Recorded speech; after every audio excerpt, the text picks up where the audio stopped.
Sarah screamed at the janitor for spilling coffee on her nurse scrubs during her exhausting night shift at the hospital. She called him clumsy and worthless, not knowing he was actually Alexander Cross, the billionaire CEO who owned the entire medical empire she worked for. He'd been working undercover to find problems in his hospitals. What she did next shocked everyone. Before we begin, write in the comments what city you're watching from. And at the end, don't forget to rate this story from 0 to 10. Enjoy watching. The Night Shift Nightmare. The fluorescent lights buzzed overhead in the cramped break room of Cross Medical Center. Sarah Williams slumped into a plastic chair, her blonde hair falling loose from its ponytail after 12 grueling hours on the pediatric ward. Dark circles shadowed her green eyes as she fumbled with her coffee cup, desperately needing the caffeine to make it through the rest of her double shift. Another night in paradise, she muttered, stirring sugar into the bitter hospital coffee. Her phone buzzed with a text from her babysitter. Emma's asleep. Don't worry about rushing home. Take care of yourself too, Sarah. If only it were that simple. Sarah had been working doubles for 3 months straight, trying to catch up on Emma's medical bills from her appendectomy. 8-year-old Emma didn't understand why mommy was always tired, always stressed, always one step away from a breakdown. The break room door creaked open. A tall man in navy janitor coveralls wheeled in a mop bucket, his dark hair slightly messy under a baseball cap. Sarah had seen him around for the past few weeks but never really noticed him. Tonight, exhaustion made her irritable. "Excuse me," the janitor said quietly, his voice deeper than she expected. "I just need to clean up some spills." Sarah barely looked up. "Fine, whatever." "Just be quick about it." Alexander Cross adjusted his cap lower, hiding his face as he moved around the break room. 3 weeks of working undercover had taught him more about his hospitals than 20 years of board meetings. The staff shortages, the broken equipment, the way nurses like Sarah worked themselves to death just to keep patients alive, it was all worse than his executives had reported. He pushed the mop bucket closer to Sarah's table, trying to clean a sticky spill near her feet. The wheel caught on the table leg, jolting the bucket forward. Coffee splashed out, soaking Sarah's freshly changed scrubs with brown liquid. "Are you kidding me?" Sarah exploded, jumping to her feet. Coffee dripped from her uniform onto the floor. "Look what you did." Alexander's heart sank. "I'm so sorry." "Let me help you." "Help me." Sarah's voice rose, her exhaustion and frustration boiling over. "You just ruined my only clean uniform. Do you have any idea how hard it is to do laundry when you work 18-hour days?" "I really didn't mean to." "Of course you didn't mean to." Sarah threw her hands up. "You people never mean to do anything. You're clumsy and careless, and you don't think about how your mistakes affect other people." Other staff members in the hallway stopped walking, drawn by the commotion. Alexander felt their eyes on him, but for once, it wasn't because they recognized him as their CEO. They were looking at him with sympathy, the way they'd look at any janitor getting yelled at by an angry nurse. "You need to be more careful," Sarah continued, her voice cracking slightly. "Some of us are trying to save lives here while you're just making messes." Alexander noticed the way her hands shook, not with anger but with exhaustion. Her green eyes were bright with unshed tears. This wasn't really about the coffee. This was about a woman pushed to her breaking point. "You're absolutely right," he said quietly. "I should have been more careful. I'll pay to have your uniform cleaned." Sarah stared at him, surprised by his calm response. Most people fought back when she lost her temper. "You'll... what?" "Your uniform." "I'll pay for the dry cleaning. Or I can buy you a new one if this one is ruined." "You're a janitor," Sarah said, suddenly feeling foolish. "You probably make minimum wage." "I can't let you." "It's my responsibility," Alexander insisted. He reached into his pocket for his wallet, careful to hide the expensive leather and credit cards inside. He pulled out $40 cash. "Please, take it." Sarah looked at the money in his outstretched hand. $40 would buy groceries for the week, or gas for her car, or contribute to Emma's school field trip fund. But taking money from a janitor felt wrong. "I can't," she whispered, her anger deflating into shame. "I'm sorry I yelled at you. It's been a really hard night." "Every night is hard here," Alexander said gently. "I've been watching you work. You care about every patient like they're your own family." Something in his voice made Sarah look at him properly for the first time. He had kind brown eyes and strong hands that didn't look like they'd spent years pushing a mop. There was something familiar about him, but she couldn't place it. "How long have you worked here?" she asked. 3 weeks, Alexander answered honestly. I'm still learning how everything works. "Well, here's your first lesson," Sarah said, managing a weak smile. "Never get between a nurse and her coffee. We're dangerous when we're caffeinated and deadly when we're not." Alexander smiled back, and Sarah felt an unexpected flutter in her chest. When was the last time a man had smiled at her like that? Like she mattered. "I'll remember that," he said. I'm Alex, by the way. "Alex. Johnson. Sarah Williams. And I really am sorry about losing my temper." "Don't be. You're doing an impossible job under impossible circumstances. Someone should be making it easier for you, not harder." The way he said it, with such certainty and authority, made Sarah wonder again who this janitor really was. But exhaustion was clouding her judgment, and she had 6 more hours left on her shift. "I should get back," she said, looking down at her coffee-stained uniform. "The kids in the ward don't care if their nurse looks like she's been in a food fight." "Sarah," Alexander called as she reached the door. Would you let me buy you coffee tomorrow? To make up for tonight." Sarah turned back, surprised. "You want to buy me coffee? If you're willing to risk having coffee around me again." Despite everything, Sarah found herself smiling. "I get off at 7 a.m. There's a cafe called Morning Glory 2 blocks from here." "I know the place." "Alex." "Yes." TRY not to spill anything else tonight, okay? Alexander watched her leave, his heart doing something it hadn't done in years. As the break room door closed behind Sarah, he pulled out his phone and scrolled to his assistant's contact. Mr. Cross. Marcus answered on the first ring, as always. Is everything all right? It's past midnight. "I need you to do something for me," Alexander said quietly. "Find out everything you can about Sarah Williams. She works in pediatrics here." "Sir, if this is about the undercover operation—" "It's not about the operation, Marcus." It's personal. Personal, sir." Alexander looked toward the door where Sarah had disappeared, probably rushing back to comfort sick children despite her ruined uniform and exhausted state. "I think I just met someone important." As Alexander finished mopping the break room, he couldn't stop thinking about Sarah's green eyes and the way she'd apologized even when she had every right to be angry.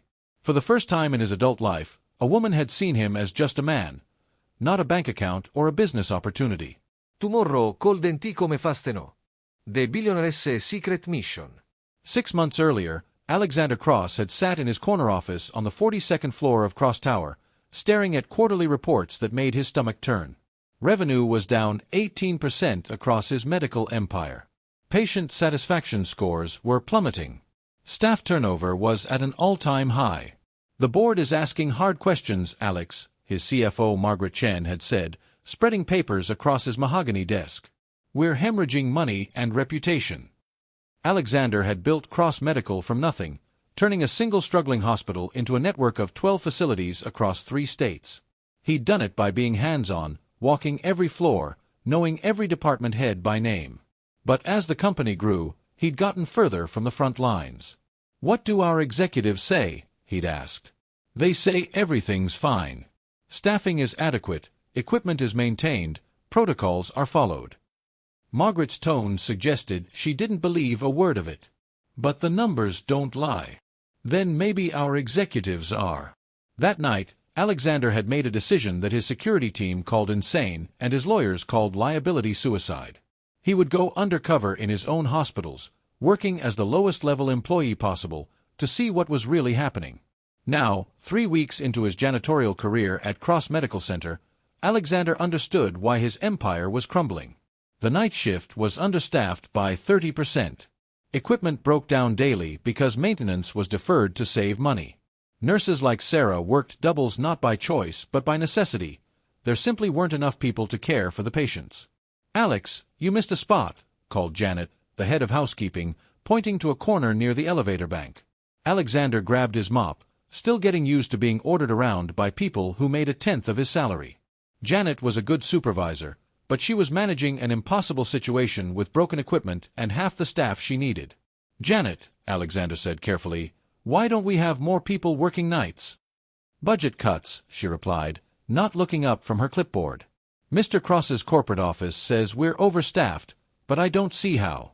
I've got 4 people doing the work of 8. Alexander's jaw tightened. His executives were telling him one story while telling the staff another. Someone was lying, and he was beginning to suspect it wasn't the woman mopping floors at 2 in the morning. His phone buzzed with a text from Marcus. "Board meeting moved to Thursday. They want your decision on the Henderson acquisition." Alexander quickly typed back, "Tell them I'm reviewing operations personally. No decisions until I'm satisfied with our current performance." "Sir," came the immediate response, "the board is getting impatient." Mr. Williams suggested bringing in efficiency consultants. Bradley Williams, the board member who'd been pushing hardest for cost cuts and staff reductions. Alexander wondered if Williams had any idea that efficiency consultants usually meant more layoffs for people like Janet and Sarah. "Leave it for now," Alexander texted. He pocketed his phone and continued mopping, listening to the sounds of the hospital around him. A baby crying in the nursery. Heart monitor beeping steadily. The soft footsteps of nurses making their rounds. In the elevator, he overheard 2 nurses talking. "Did you hear about Sarah Williams yelling at the janitor?" one said. "Poor guy. Sarah's been so stressed lately. Ever since Emma got sick, she's been working every shift she can get. Single mom, right?" "Yeah." "Her ex-husband left when Emma was 2. Been raising that little girl on her own ever since." Alexander felt something twist in his chest. Sarah was struggling to support her daughter while working in a hospital he owned, a hospital that was failing her as much as she was failing to take care of herself. The elevator doors opened on the pediatric floor. Alexander pushed his cart out, passing the nurse's station where Sarah sat hunched over paperwork, her coffee-stained uniform replaced with surgical scrubs. "Long night?" he asked quietly. Sarah looked up, surprised to see him. "Oh. Hi, Alex. I thought you'd be done by now." "Different floors, different schedules," he said, which was partially true. He'd been watching the staff rotations carefully. "How are you feeling?" "Better. And embarrassed. I don't usually scream at people who are just trying to do their jobs." "You weren't screaming at me," Alexander said. "You were screaming at a system that's not working for anyone." Sarah studied his face. "That's a pretty insightful observation for someone who's been here 3 weeks." Alexander realized he'd said too much. "I'm a good observer. Are we still on for coffee tomorrow?" Sarah asked, then immediately looked embarrassed. "I mean, if you still want to. You don't have to feel obligated because—" 7 a.m. at Morning Glory, Alexander said. "He'll be there." "Okay." Sarah smiled, and Alexander felt that flutter again. "Fair warning, though, I'm much more pleasant when I'm caffeinated and not covered in bodily fluids." "He'll take my chance." As Alexander finished his shift, he thought about the woman who'd yelled at him for spilling coffee and then apologized with tears in her eyes. In his world, people either feared him or wanted something from him. Sarah had treated him like a regular person having a bad day. Back in his penthouse apartment at dawn, Alexander stood under a hot shower, washing away the smell of disinfectant and floor wax. His reflection in the mirror showed 3 weeks' worth of stubble and the kind of exhaustion that came from real work, not board meetings. His phone rang. "Mr. Cross?" "It's Marcus." "I have that information you requested about Sarah Williams." "Go ahead." 28 years old, divorced, 1 daughter. She's worked at Cross Medical for 6 years, started as a nursing assistant and worked her way up. No disciplinary actions, excellent performance reviews. She's been picking up extra shifts since her daughter's surgery 3 months ago. Apparently the insurance didn't cover everything.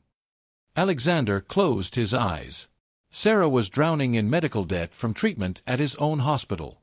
"Her daughter Emma attends Roosevelt Elementary," Marcus continued. "Bright kid, apparently. Sarah's been trying to save enough to send her to St. Catherine's Academy, better science program." "Anything else?" She drives a 10-year-old Honda with a check engine light that's been on for 6 months. Lives in a 2-bedroom apartment in Riverside. Decent neighborhood but not fancy. Coaches her daughter's soccer team on weekends when she's not working. Alexander hung up and stared out at the city skyline. From his penthouse, the problems of people like Sarah seemed abstract, manageable with policy changes and budget adjustments. But after 3 weeks of working beside her, seeing her exhaustion and dedication, those problems had faces and names and stories. His phone buzzed with another text from Marcus. The board wants a conference call at 9 a.m. about the efficiency consultants. Should I schedule it? Alexander looked at his reflection again. Stubbled jaw, tired eyes, calloused hands from 3 weeks of manual labor. In a few hours, he'd be sitting across from Sarah in a coffee shop, pretending to be a janitor who could barely afford to buy her a latte.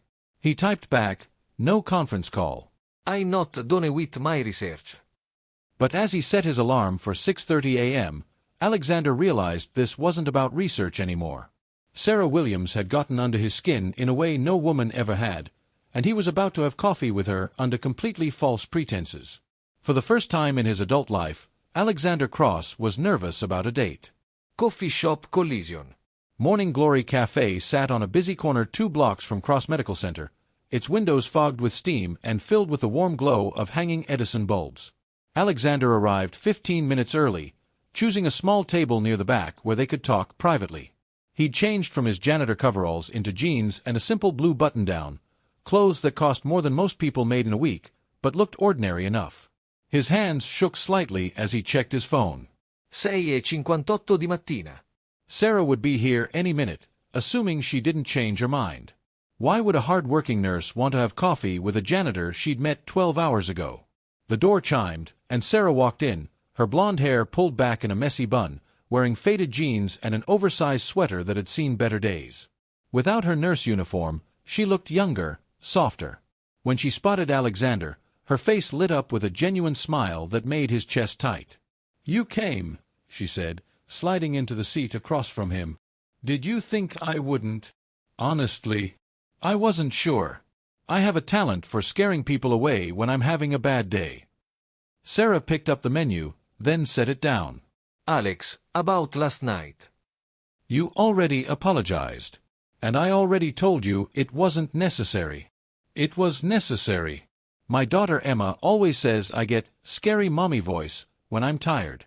Last night, you got the full experience. Alexander smiled. Tell me about Emma.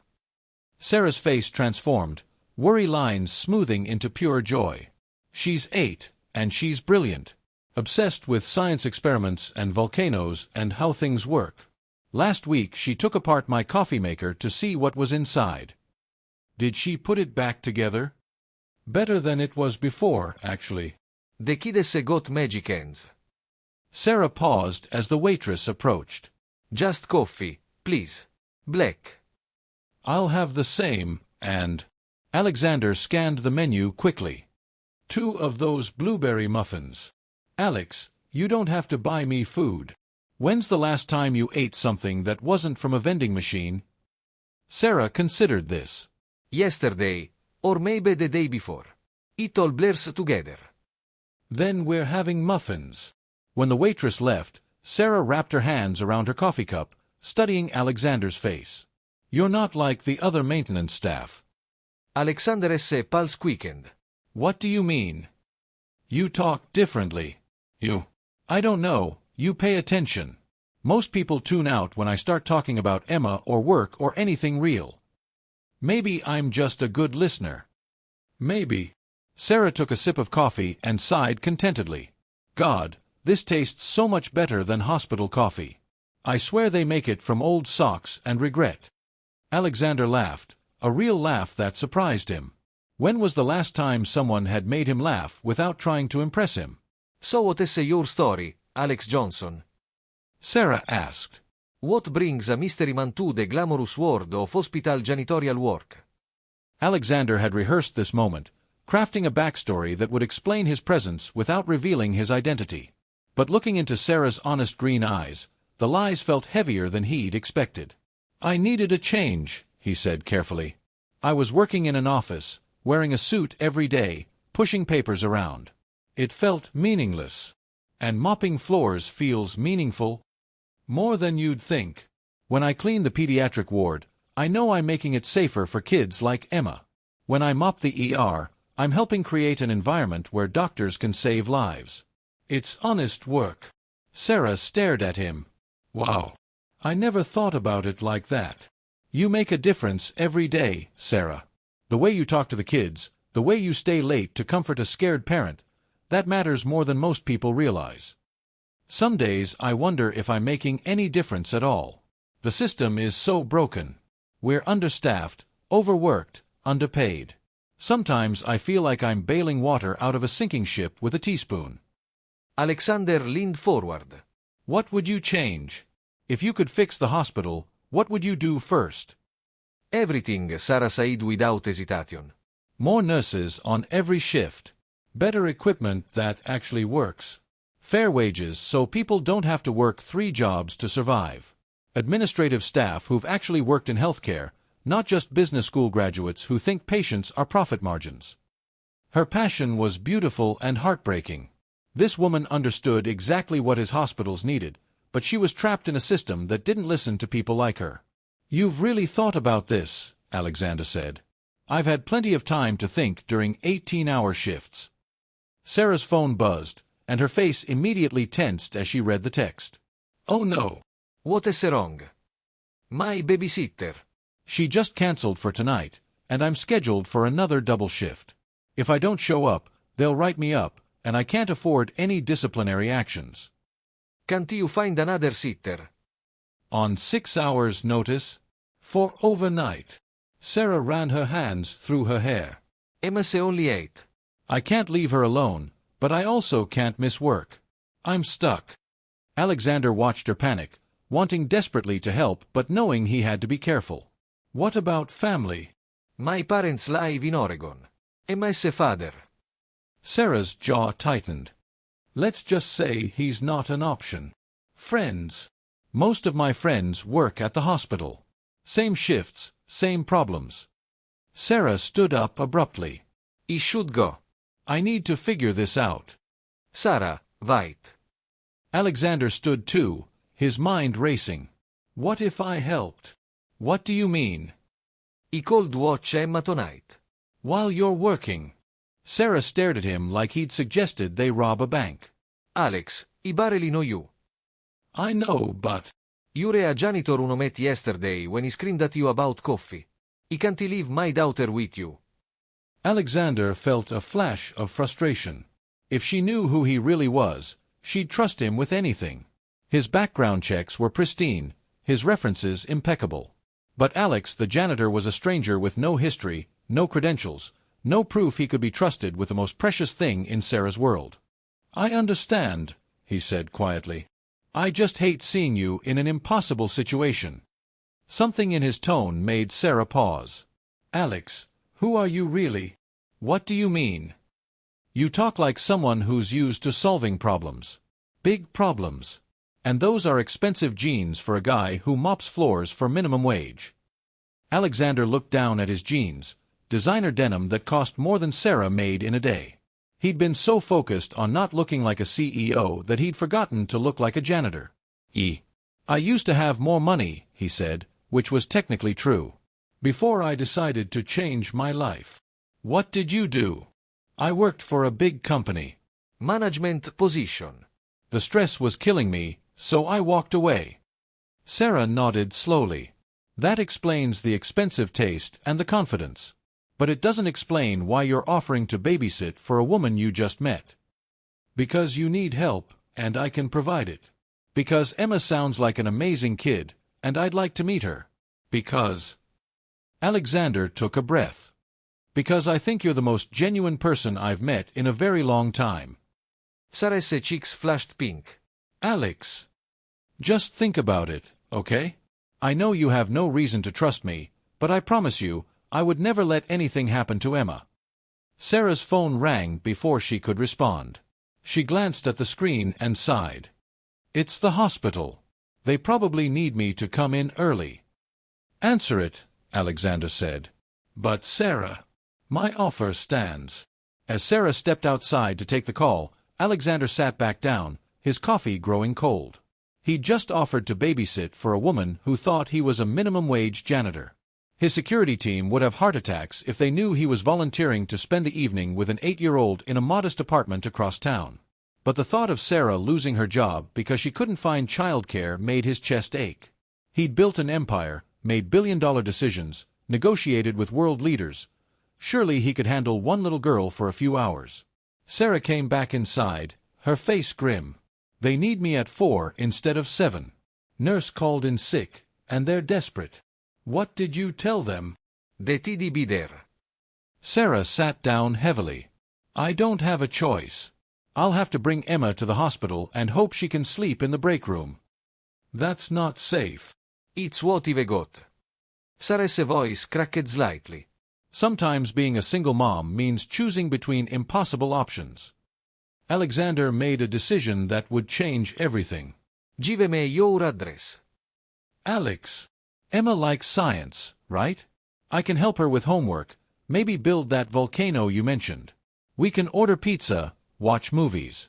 By the time you get home, she'll be asleep and you'll know she was safe." "Why would you do this for us?" "Because I'm falling for you," Alexander thought. "Because you treat me like a human being instead of a bank account. Because your daughter deserves better than sleeping in a break room while her mother works herself to death. Because everyone deserves help sometimes," he said instead. Sarah looked out the window at the busy street, then back at Alexander's earnest face. "If you hurt her, I won't." "If you're not who you say you are." "I'm exactly who I say I am," Alexander lied smoothly.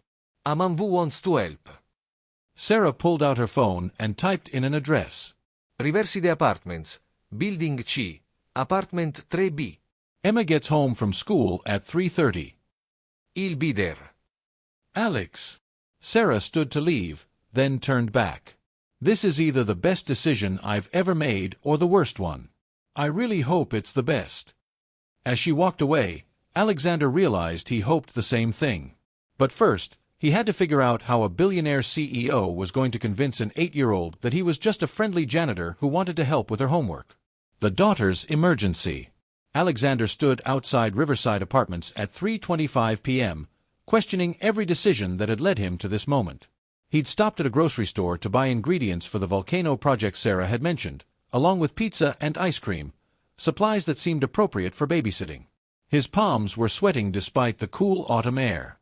Building C was older but well-maintained, with a small playground where a few kids were already playing after school. Alexander climbed to the 3rd floor and knocked on 3B, hearing footsteps racing toward the door. "Who is it?" called a young voice. "It's Alex. Your mom asked me to come help you with your homework." The door opened to reveal Emma Williams, 8 years old with her mother's green eyes and blonde hair braided down her back. She wore a school uniform, navy jumper, white shirt, and sneakers that had seen better days. "You're the janitor," Emma said matter-of-factly. "I'm Alex. Your mom told me you like science experiments."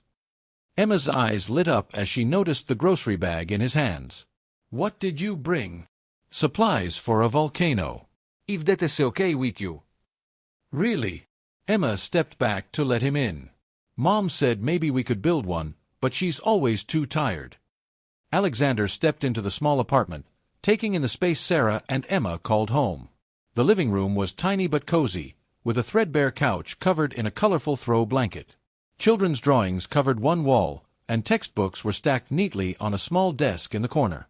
Everything was clean but worn, the home of someone who took pride in what little they had.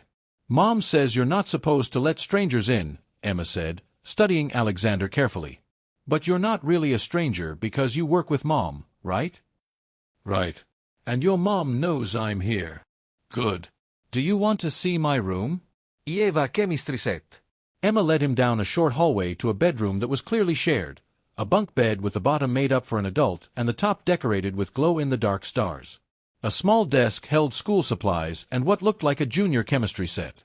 "This is where I do experiments," Emma said proudly. "Last week I made slime that changes colors." "That's impressive. What did you use?" "Borax and food coloring and this special powder I found online." Mom helped me order it. Emma tilted her head. You talk different than the other janitors. Alexander's heart skipped. How so? You use big words. And you're not afraid of me. Why would I be afraid of you? Some grown-ups don't like kids. They act like we're gonna break something or be too loud. Emma shrugged. But you seem okay. They returned to the living room, where Alexander unpacked the grocery bag on the small kitchen table. So, volcano ingredients: baking soda, vinegar, food coloring, dish soap, and modeling clay. We're really going to build it. Emma bounced excitedly. Like a real eruption. The most epic eruption this apartment has ever seen. For the next hour, Alexander found himself completely absorbed in Emma's world. She chattered constantly while they shaped the volcano, asking questions about chemical reactions and why volcanoes erupted and whether there were any real volcanoes near their city. Her curiosity was infectious, her intelligence obvious. Alex, Emma said as they waited for the clay to dry. Why do you clean toilets if you know so much about science? Alexander paused in mixing the eruption solution. What makes you think I know a lot about science? You explained polymers when we were making the volcano base. And you knew about pH levels for the eruption mix. Most adults don't know that stuff. This 8-year-old was too smart for her own good. I read a lot, Alexander said carefully. Learning doesn't stop when you finish school.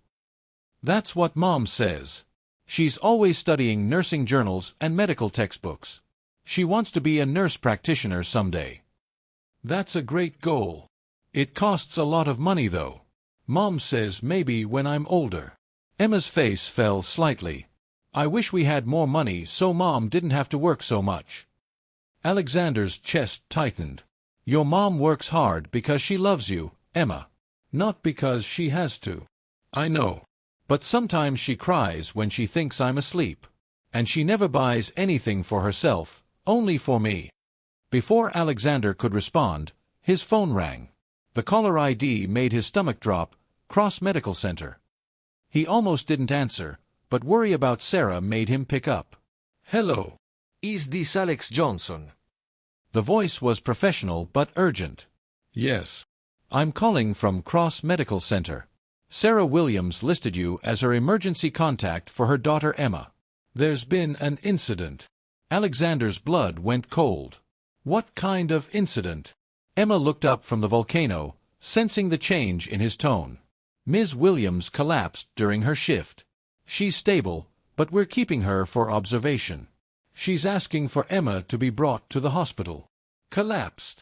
Alexander S. mind raced. What happened? Exhaustion, dehydration, likely from overwork. She'll be fine, but she needs rest. Alexander looked at Emma, who was now standing beside him with wide, frightened eyes. We'll be there in 20 minutes. Alex. Emma's voice was small. Is Mom okay?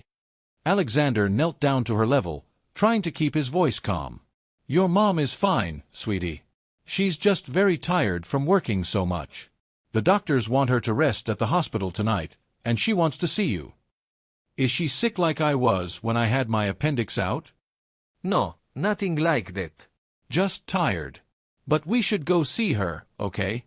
Emma nodded, then ran to get her backpack and a small stuffed elephant. Will you come with me? I don't like hospitals when I'm by myself. Of course I'll come with you. As they left the apartment, Emma slipped her small hand into Alexander's. The trust in that simple gesture hit him harder than any board meeting or business negotiation ever had. This little girl was counting on him to get her safely to her mother. Alex, Emma said as they walked to his car. Will you still be here tomorrow? After Mom comes home. Alexander looked down at her hopeful face and realized he was in deeper than he'd ever intended. I'll be here as long as you and your mom need me to be. Good. I like you better than the other grown-ups Mom knows. What other grown-ups? Mr. Peterson from downstairs, who always smells like beer. And Dr. Martinez from Mom's work, who asks her on dates but she always says no. Emma climbed into the car and buckled her seatbelt. Mom says she doesn't have time for dating, but I think she's just scared. Scared of what? Of people leaving again. Like my dad did. Alexander started the car, his jaw clenched. Sarah was working herself to exhaustion, raising an incredible daughter alone, and turning down dates because she was afraid of being abandoned again. Meanwhile, he was lying to both of them about who he really was. "Emma," he said as they drove toward the hospital, "what would make your mom happy? If you could give her anything in the world." Emma considered this seriously. A day off. Like, a whole day where she doesn't have to work or clean or worry about money or anything. Just a day where we could go to the zoo or the science museum and she could smile like she used to. She used to smile more? Before Dad left and money got tight and I got sick. She used to laugh all the time and sing in the kitchen and dance with me in the living room. Emma looked out the window. I'd give anything to see her dance again. Alexander pulled into the hospital parking lot, his heart breaking for the woman and child who'd somehow become the most important people in his world. As they walked toward the entrance of Cross Medical Center, his hospital, he made a silent promise. Sarah Williams was going to dance again, even if he had to tear down his entire empire to make it happen. Playing house. Sarah looked impossibly small in the hospital bed, her face pale against the white pillows. For fluids dripped steadily into her arm while monitors beeped softly in the background. When Emma rushed into the room, Sarah's tired eyes immediately brightened. "Baby," Sarah whispered, holding out her arms. Emma climbed carefully onto the bed, snuggling against her mother's side. "Mom, you scared me." "Alex said you were just tired, but you're in a hospital bed with tubes and everything." "I'm okay, sweetheart." "Just dehydrated. The doctors want to make sure I get enough fluids before I go home." Sarah looked over Emma's head at Alexander, who stood quietly by the door. "Thank you for bringing her. I know this wasn't part of our arrangement." "There's no arrangement," Alexander said. "Emma needed to see you, and you needed to see her." Dr. Martinez entered the room, the same Dr. Emma had mentioned in the car. He was handsome in a conventional way, dark hair, kind eyes, the sort of man Sarah should have been interested in. "Sarah, how are you feeling?" Dr. Martinez checked her chart, then noticed Alexander. "I don't think we've met." "Alex Johnson," Alexander said, stepping forward to shake the doctor's hand. "I'm a friend of Sarah's." "Ah." Dr. Martinez's expression cooled slightly. "Sarah, your labs look better." "We'll keep you overnight for observation, but you should be able to go home tomorrow morning." "Overnight?" Emma's face crumpled. "But who's going to take care of me?" "I will," Alexander said immediately. "If that's okay with your mom." Sarah looked torn. "Alex, you've already done so much. I can't ask you to." "You're not asking. I'm offering." Alexander met their eyes. Emma and I were in the middle of a very important volcano experiment. "We can't stop now." "Please, Mom," Emma pleaded. "Alex is really smart, and he's not scary like other grown-ups. And we still have to make the eruption happen." Dr. Martinez frowned. "Sarah, are you sure about this? Maybe there's a family member who could." "There's no one else," Sarah said quietly, her cheeks flushing with embarrassment. "Alex, if you're really willing." "I'm willing." "Okay. But Emma, you have to promise to behave and do exactly what Alex tells you." "I promise." As they prepared to leave, Dr. Martinez pulled Sarah aside. Alexander pretended not to listen, but their conversation was clear enough. "Sarah, I don't know anything about this guy. Are you sure he's safe?" "David, I appreciate your concern, but Alex is fine. He's been nothing but helpful." "He just worry about you. You're vulnerable right now, and men like that." "Men like what?" "Opportunists." "You're a beautiful woman in a difficult situation. I just don't want anyone taking advantage." Sarah's voice turned cold. "Alex isn't taking advantage of anything. He's helping when no one else would." Alexander felt a surge of satisfaction at Sarah's defense, followed immediately by guilt. Dr. Martinez's instincts weren't wrong. Alexander was deceiving Sarah, even if his intentions were good. The drive back to the apartment was quieter, Emma subdued by seeing her mother in a hospital bed. Alexander kept glancing at her in the rearview mirror, this little girl who'd been entrusted to his care by a woman who barely knew him. "Are you hungry?" he asked as they climbed the stairs to 3B. "A little. Mom usually makes mac and cheese when I'm sad. I think I can manage mac and cheese." Inside the apartment, Alexander felt the weight of responsibility settling on his shoulders. This wasn't his penthouse with a full staff and security team. This was real life, a tired 8-year-old who missed her mother and needed dinner, homework help, and reassurance that everything would be okay. "Can we finish the volcano first?" Emma asked hopefully. "I want to tell Mom about the eruption when I see her tomorrow." "Absolutely." They sat up on the kitchen table, Emma chattering about her day at school while Alexander mixed vinegar and food coloring. For someone who'd never spent significant time with children, he was surprised by how natural it felt. Emma's enthusiasm was infectious, her questions challenging in the best way. "Okay," Alexander said, positioning the bottle inside their clay volcano. "Ready for eruption." "Wait." Emma grabbed her tablet. "I want to record it for Mom." She held up the device, and Alexander poured the baking soda mixture into the volcano. The reaction was immediate and spectacular, red foam bubbling up and flowing down the sides while Emma shrieked with delight. "That was amazing." Can we do it again? "After dinner." "And homework." "You sound like Mom." Alexander felt an unexpected warmth at the comparison. "Is that good or bad?" "Good. Mom says taking care of people means making sure they eat vegetables and do their homework, even when they don't want to." While Emma worked on math problems at the kitchen table, Alexander explored the small kitchen, looking for ingredients for mac and cheese. The pantry revealed the reality of Sarah's financial situation: generic brands, bulk rice, canned vegetables. Everything necessary, but nothing extra. He found a box of mac and cheese, but instead of the powdered cheese it called for, he improvised with real cheese from the refrigerator, adding butter and milk to make it creamy.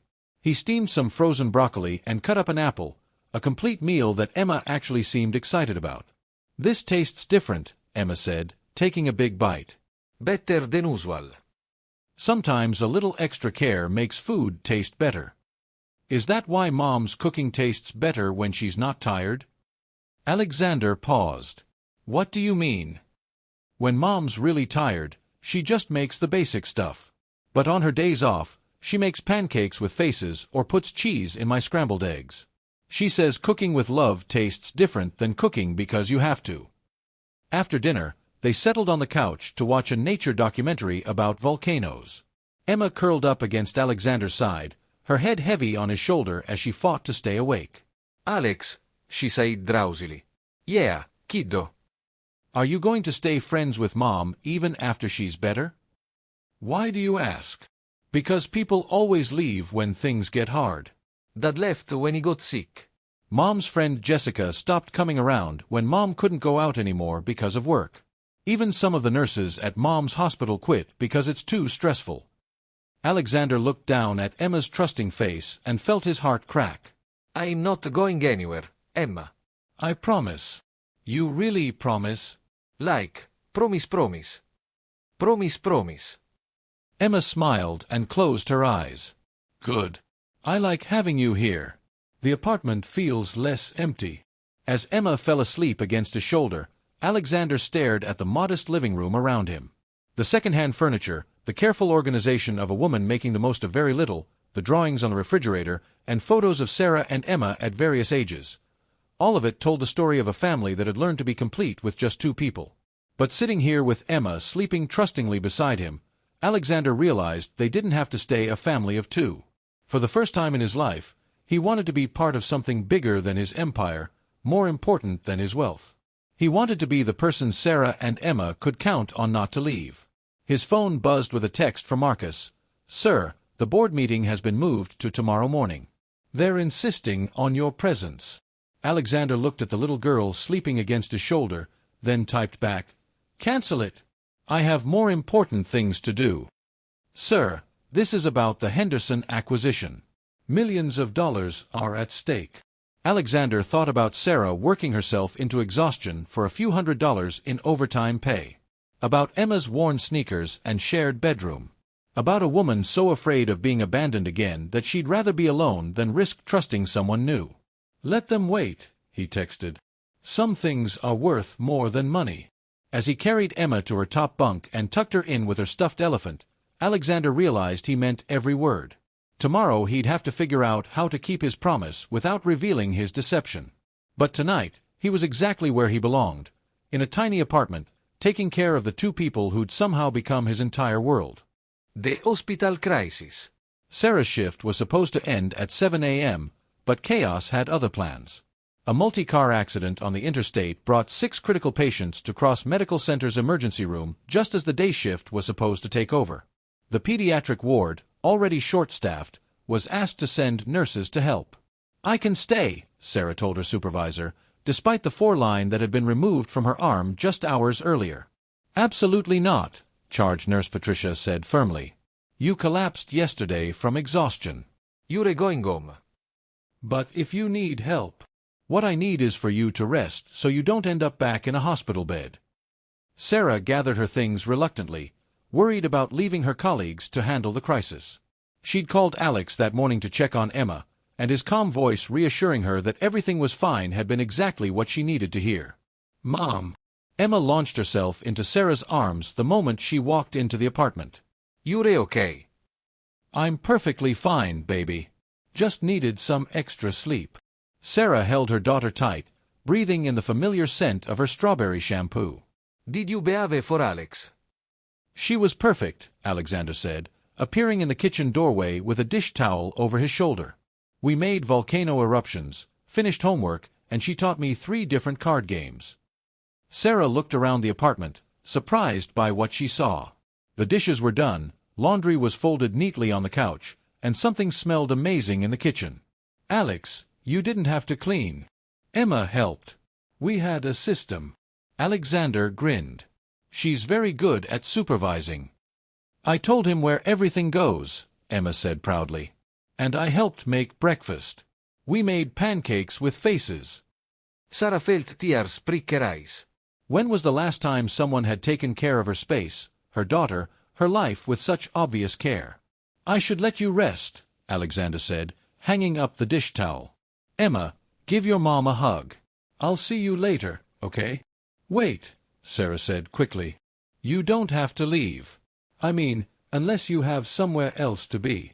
Alexander's expression softened. "I don't have anywhere else to be."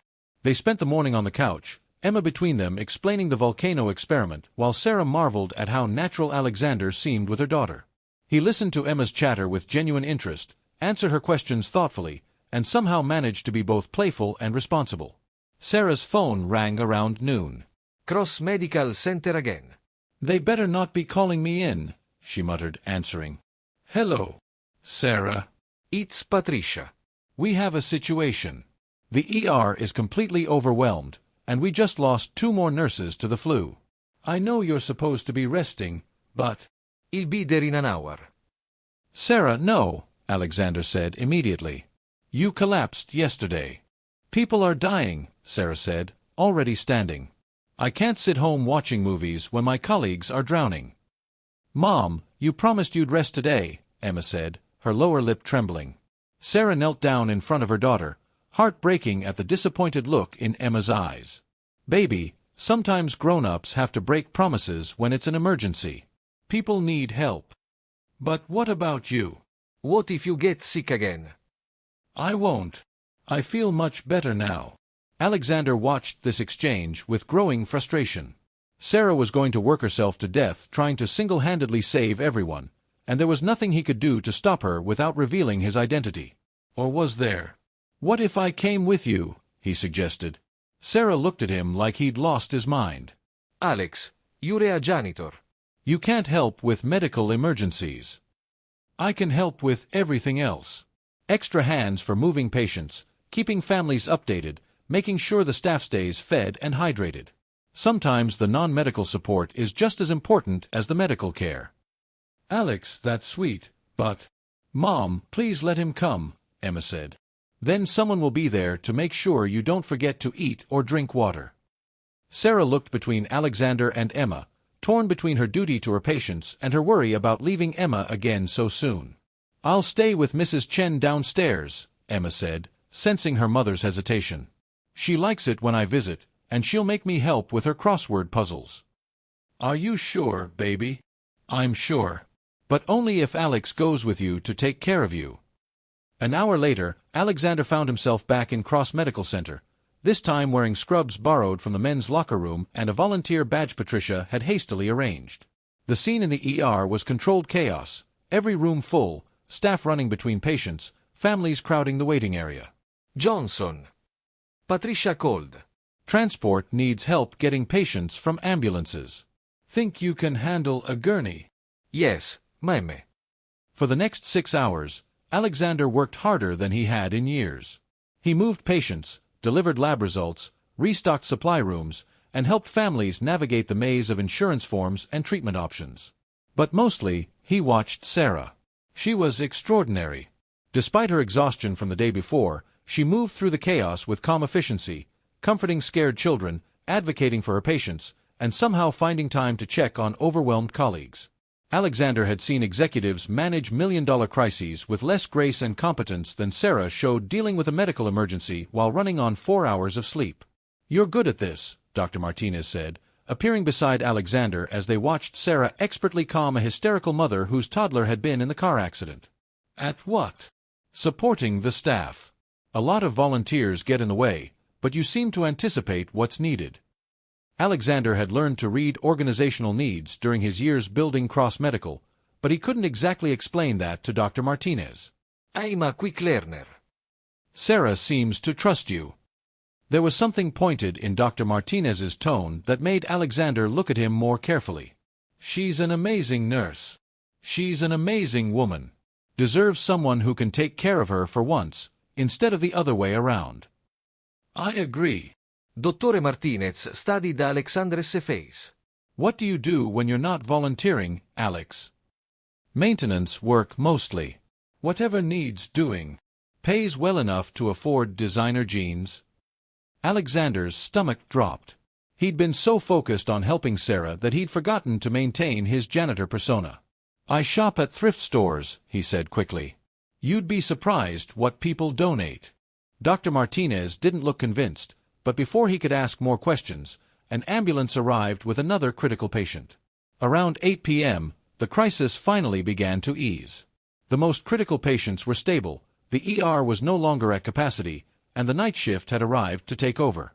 Alexander found Sarah slumped in a chair in the break room, staring blankly at a cup of coffee. "How are you holding up?" he asked, sitting beside her. "Tired. But we saved everyone. Mrs. Patterson's little boy is going to be fine, and the teenager from the motorcycle accident will make a full recovery." Sarah managed a tired smile. "It was worth it. You know you can't save everyone, right?" "I have to try."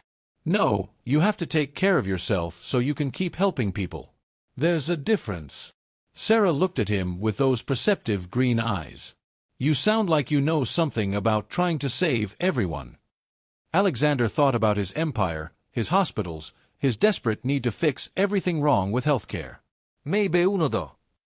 "Patricia told me you were incredible today. She said you worked like you'd been doing this for years." "I told you, I'm a quick learner." "Alex," Sarah said quietly, "who are you really?" Before Alexander could answer, Patricia burst into the break room. "Sarah, there's been a development with the Patterson case. The insurance company is refusing to cover the surgery Tommy needs." "The family can't afford it." Sarah's face went white. "They can't refuse coverage for a critical procedure. They're calling it experimental. The family is looking at bankruptcy or—" Patricia didn't finish the sentence. Alexander's jaw clenched.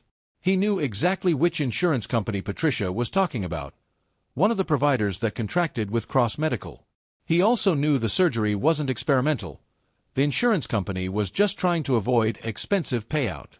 "I'll be right there," Sarah said, standing up despite her obvious exhaustion.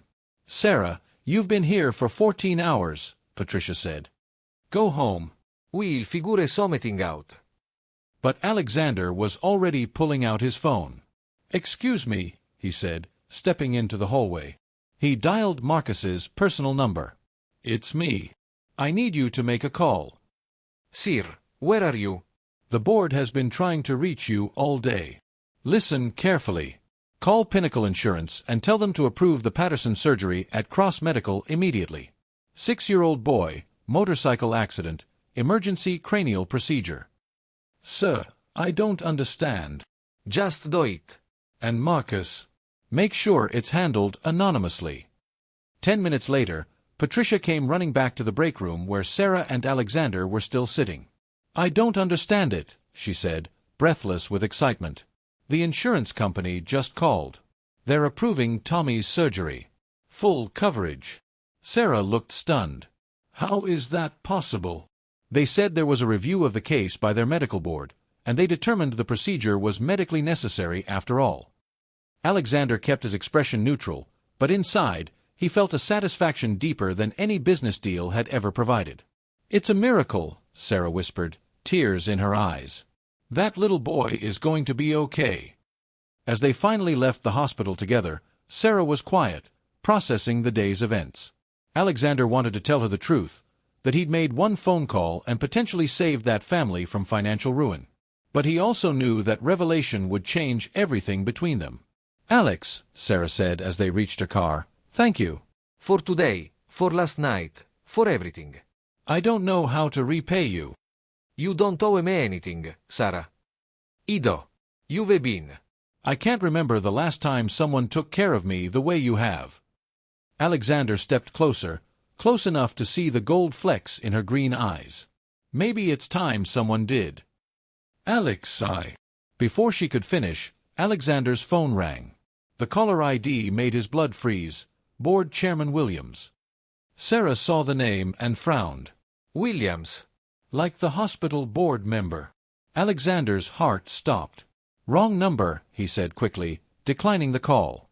But Sarah was still staring at his phone, something clicking behind her eyes. Alex, why would a board member be calling a janitor? I told you, it's a wrong number. At 11 p.m. on a day when the hospital was in crisis, Alexander could feel his carefully constructed story crumbling. Sarah, who are you? She asked, her voice very quiet. And don't lie to me this time. Alexander looked at the woman who'd yelled at him for spilling coffee, who'd trusted him with her daughter, who'd defended him to Dr. Martinez.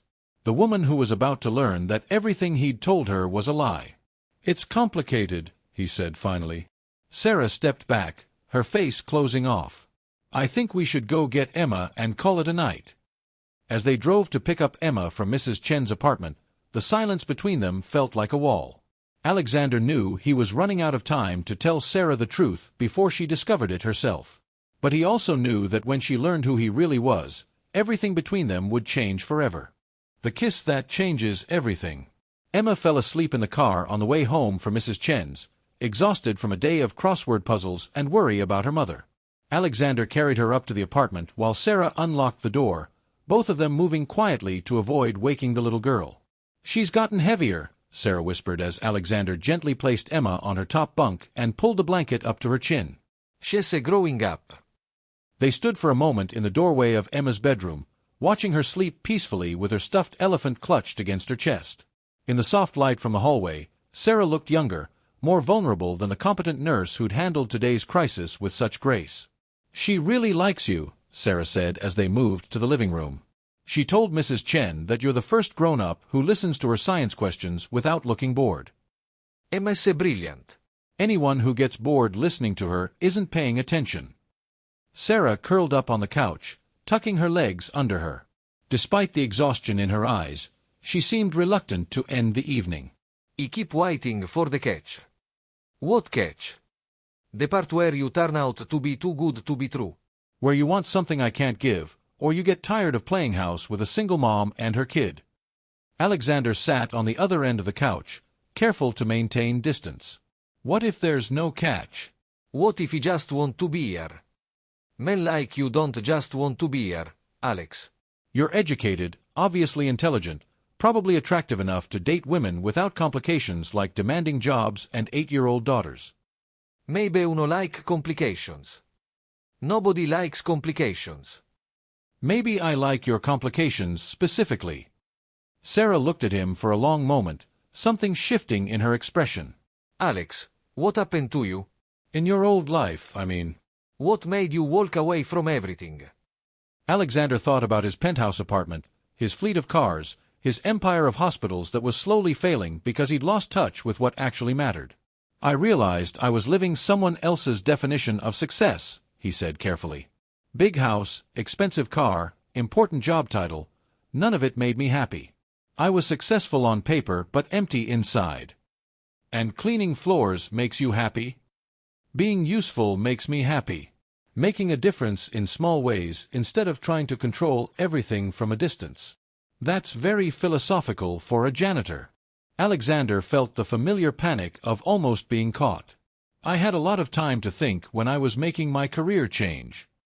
Sarah studied his face in the dim lamplight. There's something you're not telling me. We all have things we don't tell. Like what I'm not telling. Alexander esse pal squeakend. What aren't you telling me, Sarah? She was quiet for so long he thought she wasn't going to answer. When she spoke, her voice was barely above a whisper. That I'm falling for you, and it terrifies me.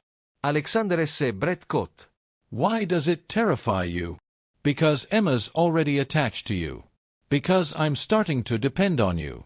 Because for the first time in years, I'm not handling everything alone, and that feels too good to be real. What if it is real?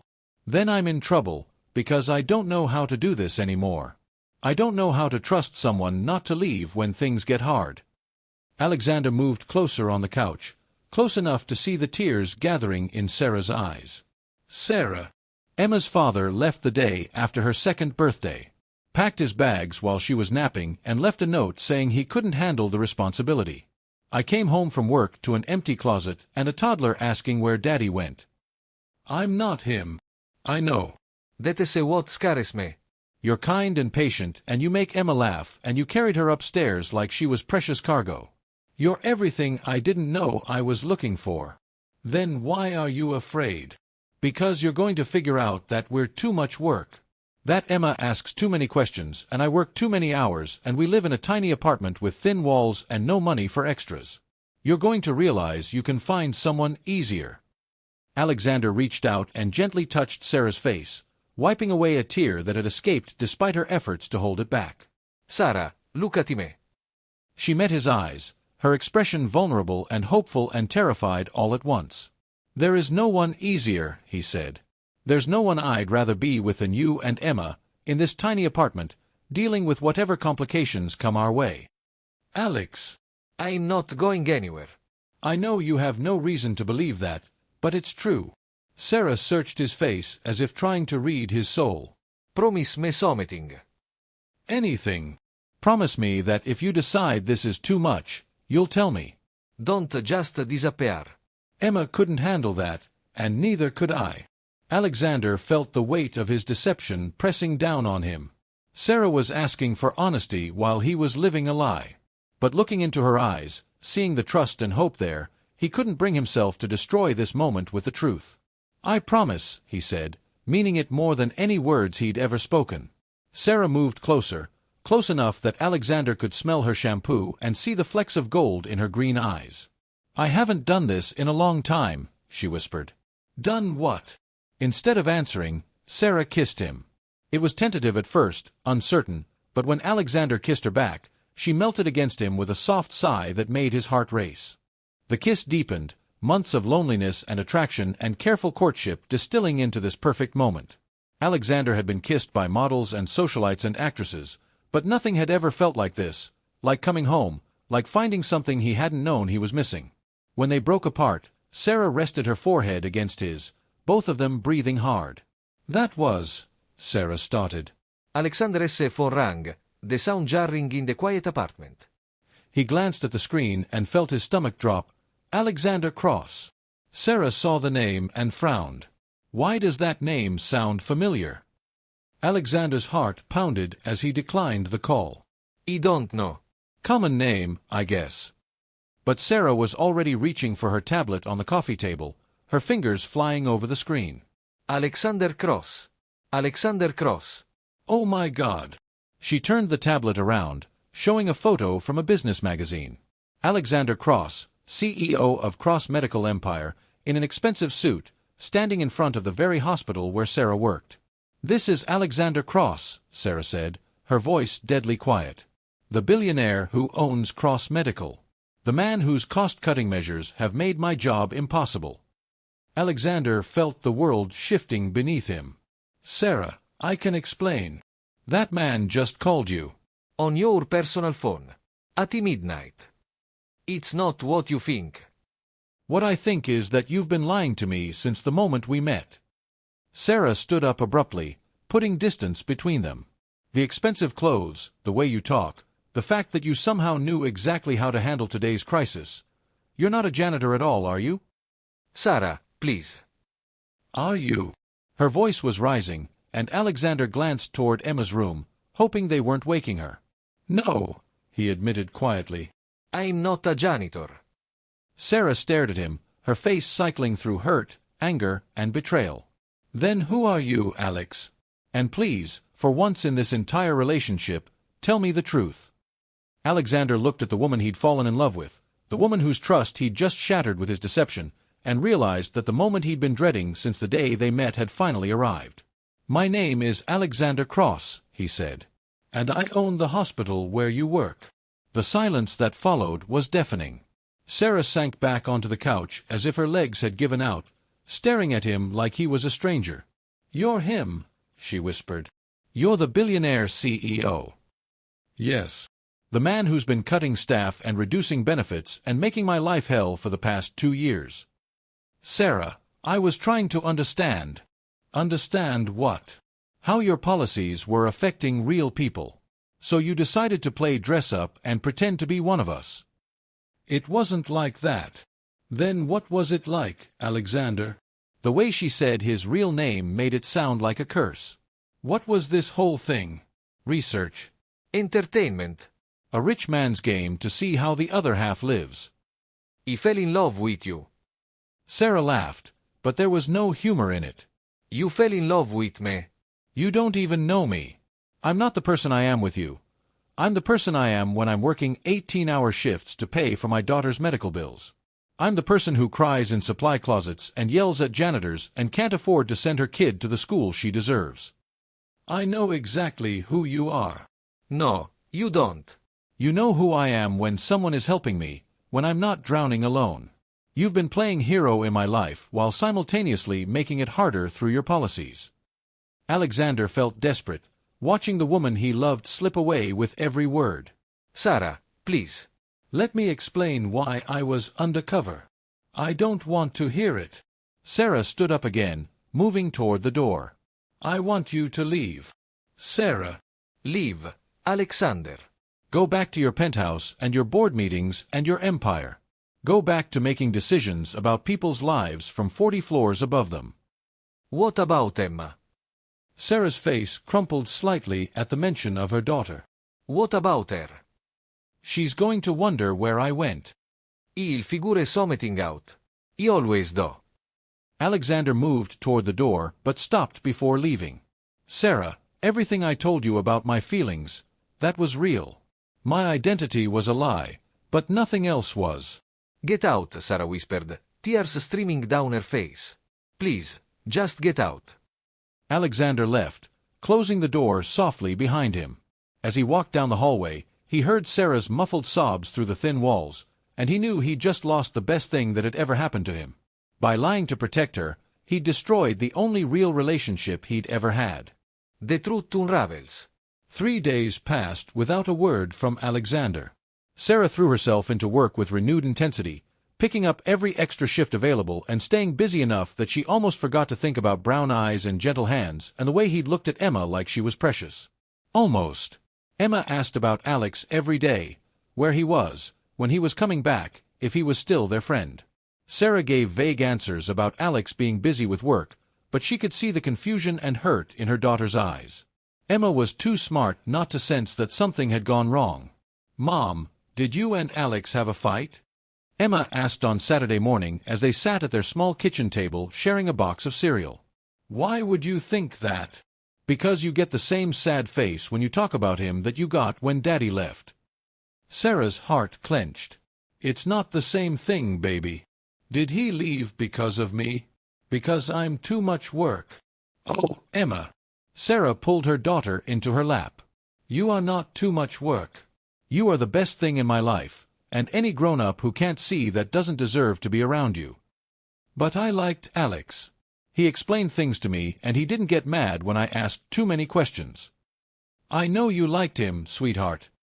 Do you think we'll see him again? Sarah closed her eyes, remembering the devastated look on Alexander's face as she'd ordered him out of their apartment. I don't know. That afternoon, Emma asked to go to the library to work on a school project about famous inventors. Sarah was grateful for the distraction. Anything to keep Emma occupied and stop the endless questions about Alex. While Emma researched at one of the children's computers, Sarah browsed the magazine section, trying to find something mindless to read. A business magazine caught her eye, and she found herself flipping through it despite having no interest in corporate news. She nearly dropped the magazine when she saw the article, Cross-Medical Empire, Inside the Billionaires' Radical Experiment. The photo showed Alexander, her Alex, in an expensive suit, standing in what was clearly the executive offices of Cross Medical Center. But it was the subtitle that made her blood run cold. CEO goes undercover in his own hospitals to identify problems. Mom, Emma called from across the library. Come Luca ti dis? Sarah quickly closed the magazine and walked over to Emma's computer, her mind reeling. The article had confirmed what she'd suspected but hoped wasn't true. Alexander's deception had been even more calculated than she'd realized. Look, Emma said, pointing to the computer screen. I found a picture of Alex. Sarah's blood turned to ice. On the screen was a Forbes article about America's Most Eligible Billionaires, featuring a photo of Alexander Cross in a tuxedo at some charity gala. The caption read, Cross Medical Empire CEO Alexander Cross, 34, worth an estimated $2.8 billion. That's not Alex, sweetie, Sarah said weakly. That just looks like him. Emma squinted at the screen. Mom, that's totally Alex. Same face, same eyes, same smile. But why is he wearing a fancy suit? And why does it say he's a billionaire?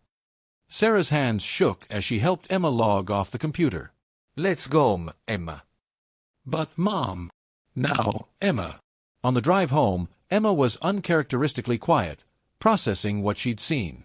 Sarah gripped the steering wheel, her mind racing through every interaction she'd had with Alexander. The expensive car he'd claimed to have borrowed.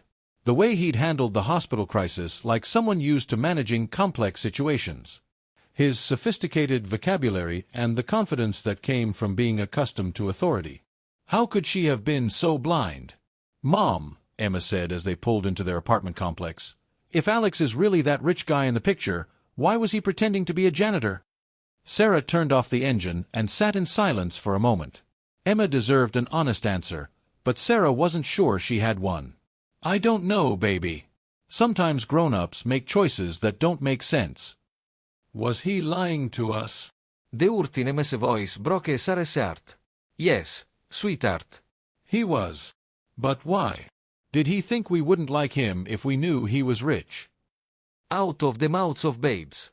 Sarah looked at her daughter's confused face and realized Emma had hit on something important. Why had Alexander lied? If he'd approached Sarah as himself, a billionaire CEO, would she have given him a chance? Probably not. She would have assumed he was slumming, looking for entertainment, playing games with her life because he could. She would have protected herself and Emma from the inevitable hurt that came from getting involved with someone so far out of their league.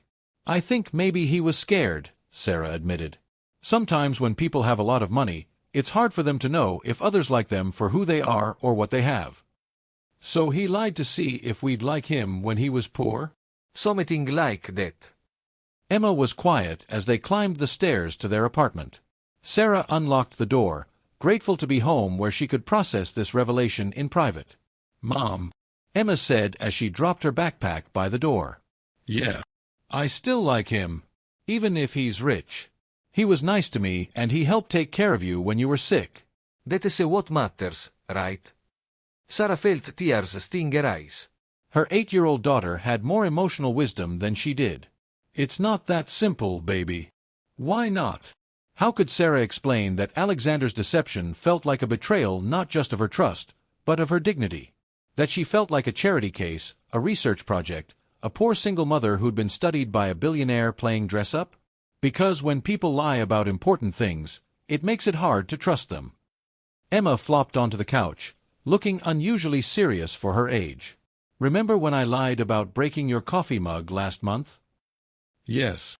I lied because I was scared you'd be mad. But you weren't mad about the mug. You were sad that I didn't trust you enough to tell the truth. Sarah sat down beside her daughter, struck by the parallel. What is your point, Emma? Maybe Alex lied because he was scared too. And maybe you're not mad about him being rich. You're sad that he didn't trust you enough to tell the truth. Sometimes Sarah wondered if Emma was too wise for her own good. That's very insightful, sweetheart. So are you going to forgive him? I don't know. It's complicated. Mom, you always tell me that being scared is not an excuse for making bad choices, but forgiveness is what we give people when they're ready to make better choices. Sarah stared at her daughter, amazed by her capacity for understanding. When did you get so smart? I learned from watching you. You forgave Daddy even though he left us. You forgave Mrs. Patterson when she said mean things about our apartment. You even forgave that nurse who was rude to you last month because you said she was probably having a bad day. This is different, Emma. How? Sarah opened her mouth to explain all the ways Alexander's deception was worse, more hurtful, more unforgivable than those other situations. But the words wouldn't come. How was it different? Alexander had lied, yes. But he'd also taken care of Emma when Sarah was hospitalized. He'd worked alongside her during the hospital crisis. He'd somehow arranged for Tommy Patterson's surgery to be covered by insurance, a coincidence that now seemed far less coincidental. Her phone rang, interrupting her thoughts. Cross Medical Center. I'm not scheduled today, Sarah answered. Sarah, it's Patricia. I have the strangest news. Do you know anyone named Alexander Cross? Sarah's heart stopped. Why? Because his foundation just made a massive donation to the hospital. Enough to hire 50 new nurses and update all our equipment. But the weird part is, he specifically requested that the pediatric ward be the first priority, and he wanted Sarah Williams to be consulted on all staffing decisions. Sarah sat down heavily, Emma watching her with curious eyes. Sarah. Are you there? I'm here. There's more. The donation came with a letter saying that the foundation was inspired by the dedication of Cross Medical's nursing staff, particularly their commitment to patient care despite inadequate resources. It was like someone had been watching us work and understood exactly what we needed. Someone had been watching them work. Someone who'd mopped their floors and emptied their trash cans and saw firsthand how hard they struggled to provide good care with insufficient support. Sarah, this is a game changer. We can finally staff properly, update our equipment, maybe even offer better benefits to retain good nurses. I don't know who this Alexander Cross is, but he's giving us everything we've been fighting for. After Patricia hung up, Sarah sat staring at her phone. Alexander hadn't just lied and disappeared. He'd apparently used his wealth to fix the very problems he'd witnessed during his undercover time. Mom, Emma said gently. You look funny. What was that phone call about? Sarah looked at her daughter, brilliant, perceptive Emma who could see through adult complications to simple truths. I think Alex is trying to make things better, Sarah said slowly. Does that mean you're not mad at him anymore? Sarah closed her eyes, her emotions a tangle of hurt and hope and confusion. I don't know what it means, baby. But deep down, she was beginning to understand that Alexander's deception might have been wrong in method, but pure in motivation. He'd lied to get close to her, yes, but he'd also used his position to genuinely help the people he'd grown to care about. The question was, did his good intentions justify his deception? And more importantly, could she trust him not to lie to her again? Mom, Emma said quietly, do you think Alex misses us too? Sarah pulled her daughter close, breathing in the familiar scent of her strawberry shampoo. Yeah, baby. I think he probably does.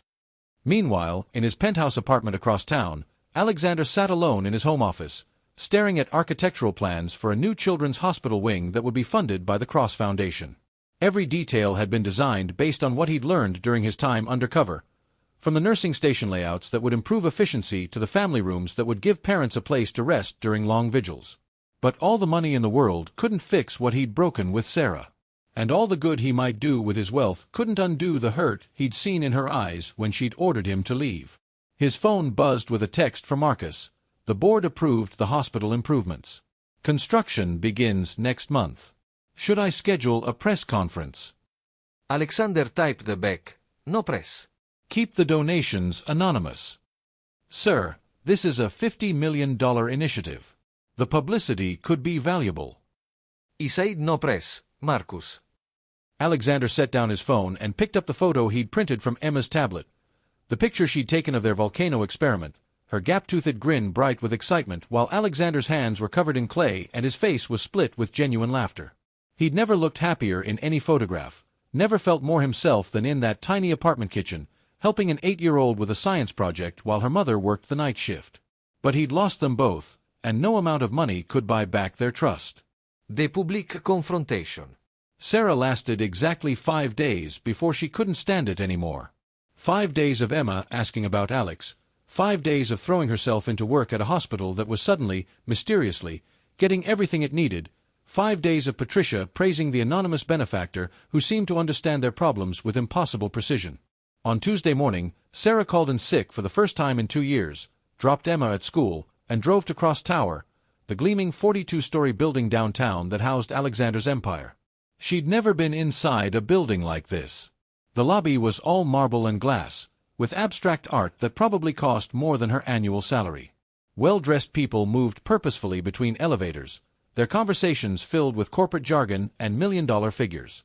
Sarah felt distinctly out of place in her jeans and cardigan, but she walked to the reception desk with determination. "I need to see Alexander Cross," she told the polished young woman behind the counter. "Do you have an appointment?" No. "I'm sorry, but Mr. Cross doesn't take meetings without appointments. His assistant would be happy to schedule something for next month. Tell him Sarah Williams is here." The receptionist typed something into her computer, frowning slightly. "I don't see you on any of our contact lists, Ms. Williams. Try telling him I'm the nurse from pediatrics who yelled at him about coffee." "Ma'am, I think there's been some confusion. Just call his office, please." The receptionist looked skeptical but picked up her phone. Marcus. "There's a Sarah Williams here to see Mr. Cross. She says something about being a nurse and coffee." A pause. "She doesn't have an appointment, but she seems determined." Sarah waited, her heart pounding, wondering if Alexander would refuse to see her. "He'll see you," the receptionist said, surprise clear in her voice. 42nd floor. "Marcus will meet you at the elevator." The elevator ride to the 42nd floor felt endless. Sarah stared at her reflection in the polished steel doors, second-guessing her decision to come here. What exactly did she plan to say? What did she hope to accomplish? The doors opened to reveal a man in his 50s wearing an expensive suit and a confused expression. Ms. Williams. "I'm Marcus Chen, Mr. Cross's assistant. He's in a board meeting, but he asked me to interrupt him when you arrived." "He's in a meeting?" "The quarterly review with the board of directors. 12 very important people discussing very important numbers." Marcus led her down a hallway lined with photographs of Cross medical facilities. "He said to tell you he'd leave the meeting for you, which is unprecedented." They stopped outside a conference room with glass walls. Inside, Sarah could see Alexander at the head of a long table, surrounded by men and women in business suits. He looked every inch the billionaire CEO, expensive suit, confident posture, completely in command of the room. This was who he really was. Not Alex the janitor with gentle hands and an easy smile, but Alexander Cross, corporate executive, master of his universe. "Would you like me to get him?" Marcus asked. Sarah stared through the glass at the man who'd lied to her, helped her, and broken her heart. "Actually, can you get me into that room?" Into the board meeting. Yes. "Ms. Williams, I don't think. Please. I have something to say to him, and I think his board should hear it too." Marcus looked terrified. "Ma'am, these are some of the most powerful people in the healthcare industry. You can't just barge into their meeting." "Watch me." Before Marcus could stop her, Sarah pushed open the conference room door and walked inside. 12 heads turned to stare at her, their conversations dying mid-sentence. Alexander looked up from his presentation materials, his face going pale when he saw her. Sarah. Hello, Alexander. The board members looked between them with obvious confusion. An older man at the far end of the table cleared his throat. Alexander, who is this? This is Sarah Williams, Alexander said quietly. She's a nurse at Cross Medical Center. A nurse. The woman next to him frowned. What is she doing in our board meeting? Sarah walked further into the room, her anger giving her confidence she didn't know she possessed. I'm here because your CEO has been playing games with my life. The room erupted in murmurs. Alexander stood up, his jaw tight. Sarah, maybe we should discuss this privately. No. Sarah's voice was strong and clear. I think your board should know what kind of man they've put in charge of their company. Ms. Williams, the older man said sternly, this is a private meeting. My name is Sarah Williams, and for the past month, I've been unknowingly dating your CEO while he pretended to be a janitor in his own hospital. The silence that followed was deafening. Board members stared at Alexander with expressions ranging from shock to outrage. That's impossible, one woman said. Alexander wouldn't he? Wouldn't what? Lie to a single mother struggling to pay her bills? Pretend to be someone he's not to get close to her? Use her personal struggles as research for his corporate strategy? Alexander's face was stone, but Sarah could see the pain in his eyes. Sarah, that's not what this was. Then what was it, Alexander? Enlighten me. Enlighten all of Stati Uniti. The older man, clearly the board chairman, looked at Alexander with cold eyes. Is this true? Did you go undercover in our hospitals? Yes, Alexander said quietly. Without board approval. Without consulting legal. Without considering the liability issues.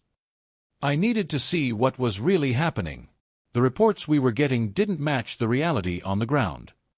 So you decided to play janitor and seduce one of our employees? Sarah flinched at the crude description, but Alexander's reaction was swift and fierce. Don't talk about her like that, Bradley. The board chairman, Bradley, smiled coldly. Ah, so you do have feelings for this woman. How convenient that your romantic interest aligns with an employee you were investigating. It wasn't like that. Then what was it like? Sarah asked, her voice breaking slightly. Because from where I stand, it looks like you used me. You saw a struggling single mother, someone vulnerable and desperate, and you decided to play hero while secretly judging whether I was worthy of your company's resources. That's not true. Isn't it? You've been to my apartment. You've seen how I live, what I can and can't afford. You've watched me choose between paying for Emma's school supplies and buying groceries. You've seen me work 18-hour shifts just to make ends meet. The board members were watching this exchange like spectators at a tennis match, their faces revealing various levels of discomfort and fascination.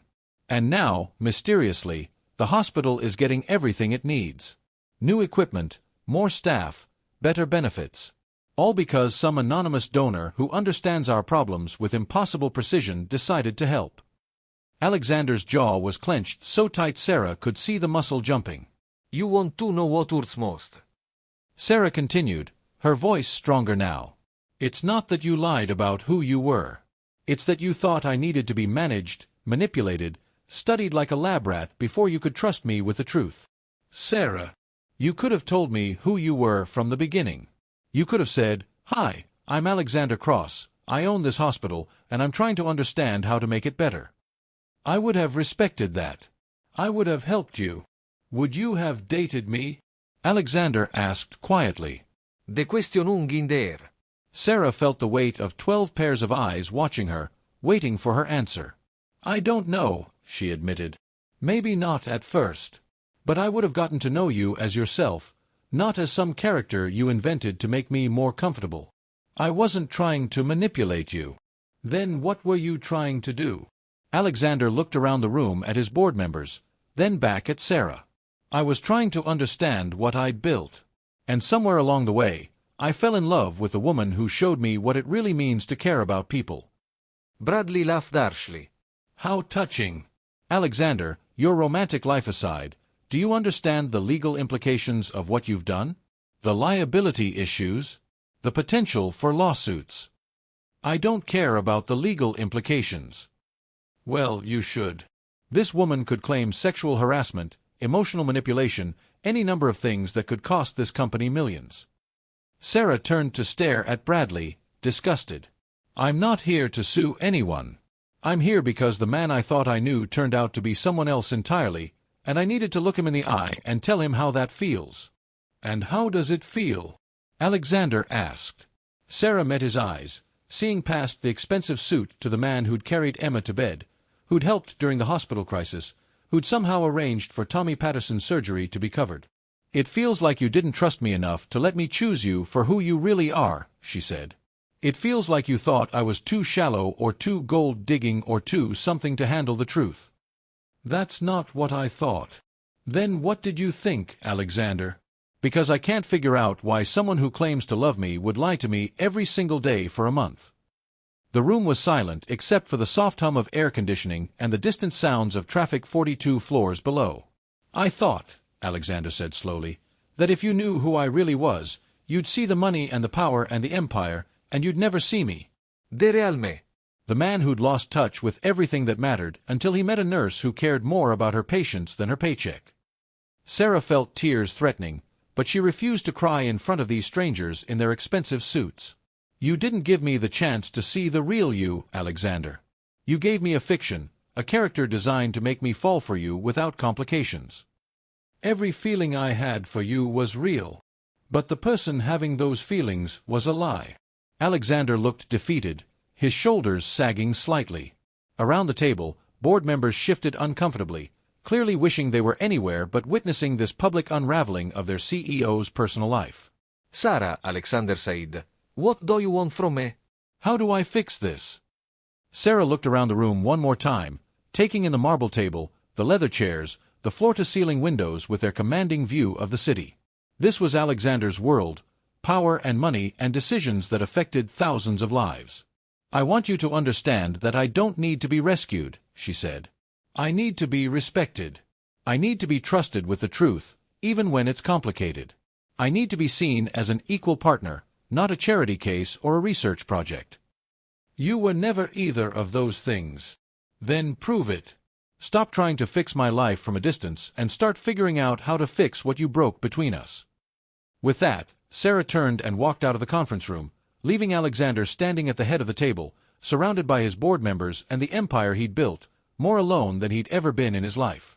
As the elevator doors closed behind her, Sarah finally let the tears fall. She'd said what she came to say, but she wasn't sure it would change anything. Some betrayals, once spoken aloud, couldn't be taken back. Love finds a way. 2 weeks passed in a blur of routine and heartache. Sarah worked her shifts, helped Emma with homework, and tried to pretend that the absence of Alexander, didn't feel like a missing piece of her soul. Emma stopped asking when he was coming back, but Sarah caught her daughter staring out the window sometimes, as if hoping to see a familiar figure walking up to their building. The changes at Cross Medical Center were impossible to ignore. New nurses arrived daily, state-of-the-art equipment replaced outdated machines, and for the first time in years, Sarah felt like she could provide the level of care her patients deserved. But every improvement reminded her of brown eyes and gentle hands and the man who'd seen their struggles firsthand. On a rainy Thursday evening, Sarah was reviewing Emma's science fair project, a working model of the human circulatory system, when her phone rang with an unfamiliar number. M.S. Williams. This is Dr. Rebecca Martinez at St. Catherine's Academy. Sarah's heart skipped. St. Catherine's was the private school Emma dreamed of attending, with its advanced science program and small class sizes. I'm calling because Emma has been awarded the Cross Foundation Scholarship for academically gifted students from single-parent families. Full tuition, plus funds for supplies and extracurricular activities.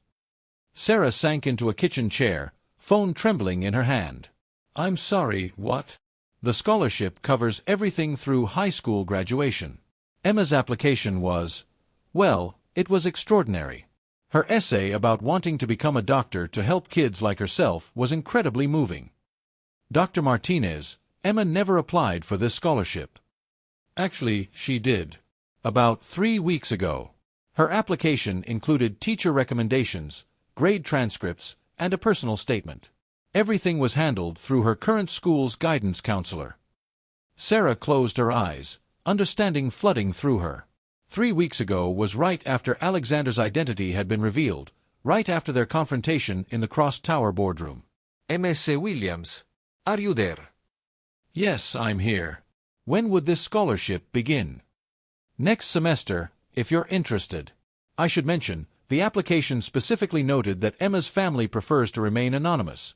No publicity, no photos, no mention in our donor newsletters. Of course it did. After hanging up, Sarah sat staring at Emma's science project, her emotions a tangle of gratitude and frustration. Alexander was still trying to take care of them, still making decisions about their lives without consulting her. But Emma deserved this opportunity. The chance to attend a school that would nurture her brilliant mind, to be surrounded by teachers who understood gifted children, to have resources Sarah could never provide on her own. Mom. Emma appeared in the kitchen doorway, her hair messy from sleep. Who was on the phone? How would you feel about switching schools, baby? Emma's eyes widened. To St. Catherine's? Really? You know about St. Catherine's? Ms. Peterson at school helped me apply for a scholarship. She said my grades were good enough that I might have a chance. Emma's face glowed with excitement, then fell slightly. But we can't afford it, right? Actually, you got the scholarship. Full tuition. Emma shrieked with joy, launching herself into Sarah's arms. Really? I can go to the school with the advanced chemistry lab and the astronomy club. Really? As Emma danced around the kitchen, chattering about science classes and new friends, Sarah felt her phone buzz with a text from an unknown number. She deserves every opportunity in the world. This changes nothing between us. It's just what should have happened anyway. Sarah stared at the message, her heart aching with a familiar mixture of love and exasperation. Even when he was trying to stay away, Alexander couldn't resist taking care of them. The next morning brought news that sent shockwaves through Cross Medical Center. Alexander Cross had resigned as CEO, effective immediately, citing personal reasons and a desire to pursue philanthropic work. The board had accepted his resignation and named an interim CEO while they searched for his replacement. I can't believe he just walked away from billions of dollars, Patricia said during their shift change meeting. The news is calling it the biggest corporate resignation of the year. Sarah said nothing, but her mind was racing. Had Alexander's confrontation with the board been worse than she'd realized? Had her public humiliation of him cost him his empire? That evening, as Sarah was getting Emma ready for bed, there was a soft knock at their apartment door. Sarah's heart jumped. She'd know that knock anywhere. Mom, is that Alex? Emma whispered hopefully. I don't know, baby. Stay here. Sarah opened the door to find Alexander standing in the hallway, looking nothing like the billionaire CEO she'd confronted 2 weeks ago. He wore jeans and a simple sweater, his hair slightly mussed, his expensive watch absent from his wrist. He looked tired but somehow lighter, as if a weight had been lifted from his shoulders. Hi, he said quietly. Hi. I heard Emma got the scholarship. You heard? You arranged it. She earned it. I just made sure the right people saw her application. They stared at each other for a long moment, the weight of everything unsaid hanging between them. Alexander, what are you doing here? I resigned. I heard. Why? Because you were right. I was making decisions about people's lives from 40 floors up, and I'd lost sight of what actually mattered. So you walked away from everything? He walked away from the wrong things. The things that were keeping me from the right things. Sarah felt tears threatening again. Emma's asleep. I know. I didn't come to see Emma. I came to see you. Alexander. I love you, Sarah. Not the idea of you, not the fantasy of playing house with a normal family, but you. The woman who fights for her patients even when the system is stacked against her. The mother who would do anything for her daughter. The person who saw through all my lies and still had the courage to tell me the truth about how I'd hurt you. You lied to me for weeks. I know. And I'm sorry. Not because I'm afraid you'll sue me or because my board told me to apologize, but because I hurt someone I love, and that's unforgivable. Sarah stepped into the hallway, closing the door behind her so their conversation wouldn't wake Emma. What do you want from me, Alexander? I want a chance to earn your trust back. Not as your boss or your benefactor, but as the man who fell in love with you in a hospital break room and wants to spend the rest of his life proving he's worthy of your love. And how exactly do you plan to do that? Alexander reached into his pocket and pulled out a key. I bought the building. What building? This building. Riverside Apartments. The previous owner was planning to sell to a developer who wanted to tear it down and build condos. I bought it instead. Sarah stared at him. You bought my apartment building? I'm turning it into affordable housing for hospital workers.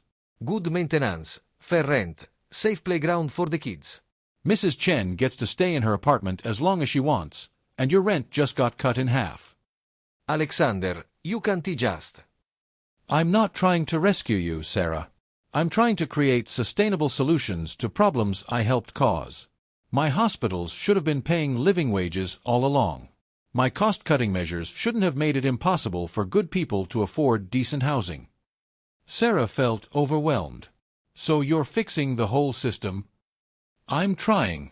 The Cross Foundation is partnering with hospitals nationwide to improve working conditions, increase wages, and provide better benefits. We're also funding scholarships for healthcare workers who want to advance their education. What about your company? I kept the foundation and my shares in Cross Medical, but I'm not running the day-to-day operations anymore. The board hired someone who actually knows how to manage healthcare without forgetting about the humans involved. Sarah looked at this man she'd fallen in love with, this complicated person who'd lied to her and then tried to save the world to make up for it. Alexander, grand gestures don't fix broken trust. I know. That's why I'm not asking you to forgive me. I'm asking you to let me prove that I'm the man you thought I was when you knew me as Alex. And how do you plan to do that? By being him. Not the billionaire CEO, not the corporate executive, just Alex. The man who wants to help Emma with her science projects and bring you coffee when you're tired and be present for all the ordinary, extraordinary moments that make up a real life. Alex was a lie. Alex was the truest version of myself I'd ever been. Everything else, the suits, the boardrooms, the empire, that was the lie. I just took 34 years to figure it out. The apartment door opened, and Emma peeked out, her hair sticking up at odd angles. Alex, she said sleepily, then launched herself into his arms. You come back. Alexander caught her easily, his eyes closing as he held the little girl who'd somehow become as important to him as her mother. I came back, he confirmed. If your mom will let me stay. Emma looked between them hopefully. Mom, can Alex stay? Please. Sarah looked at her daughter's bright, trusting face, then at Alexander's uncertain expression. This man had lied to her, manipulated her, and made decisions about her life without her consent. He'd also carried Emma to bed when she was sick, worked alongside Sarah during a hospital crisis, and somehow arranged for dozens of lives to be improved simply because he'd witnessed their struggles. He'd hurt her, but he'd also loved her in ways no one ever had. Emma, go back to bed, Sarah said gently. Alex and I need to talk. But he's not going to leave again, right? Sarah looked at Alexander, seeing not the billionaire who deceived her, but the man who'd read bedtime stories to her daughter and kissed her like she was precious. I don't think he's going anywhere, she said softly. After Emma reluctantly returned to bed, Sarah and Alexander sat on her small couch, the space between them feeling both infinite and intimate. I need you to understand something, Sarah said. I don't need you to save me. I don't need you to fix my problems or improve my circumstances. What I need is honesty, respect, and partnership. I understand. Do you? Because your first instinct seems to be to solve everything with money and power. The scholarship for Emma, buying the building, transforming the entire healthcare system, it's all very impressive, but it's not what I asked for. What did you ask for? I asked you to stop trying to fix my life from a distance and start figuring out how to fix what you broke between us. Alexander was quiet for a long moment. What would fixing it look like? It looks like trusting me enough to be honest, even when it's uncomfortable. It looks like asking what I want instead of assuming you know what's best for me. It looks like building something together instead of presenting me with solutions you've crafted in isolation. And if I can do that, if I can be the partner you deserve instead of the benefactor you never asked for. Sarah looked at this man who'd turned her world upside down, who'd lied to her and loved her and somehow changed both of their lives in the process. Then maybe we can figure out how to move forward. Together. Together. Alexander reached across the space between them, taking her hand gently. Sarah, I love you. Not because you need rescuing, not because you're a project to be improved, but because you're the strongest, most genuine person I've ever met. You make me want to be better, not richer or more powerful, just better. Sarah felt the last of her walls crumbling. I love you too, Alexander. Even when you're making me crazy with your grand gestures and your complicated solutions to simple problems. So where do we go from here? Sarah smiled, the first real smile she'd felt in weeks. We start over. I'm Sarah Williams. I'm a nurse, a single mom, and apparently the girlfriend of a reformed billionaire who has a lot to learn about normal relationships. Alexander smiled back, bringing her hand to his lips. Hi, Sarah. I'm Alexander Cross, and I'm looking forward to learning. From Emma's bedroom came a loud whisper. Does this mean Alex can help me with my volcano project for the science fair? Sarah and Alexander looked at each other and laughed, the sound filling the small apartment with warmth and possibility. Yes, Emma, Sarah called back. Alex can help with your volcano project. And can he make pancakes with faces again? Yes, to the pancakes too.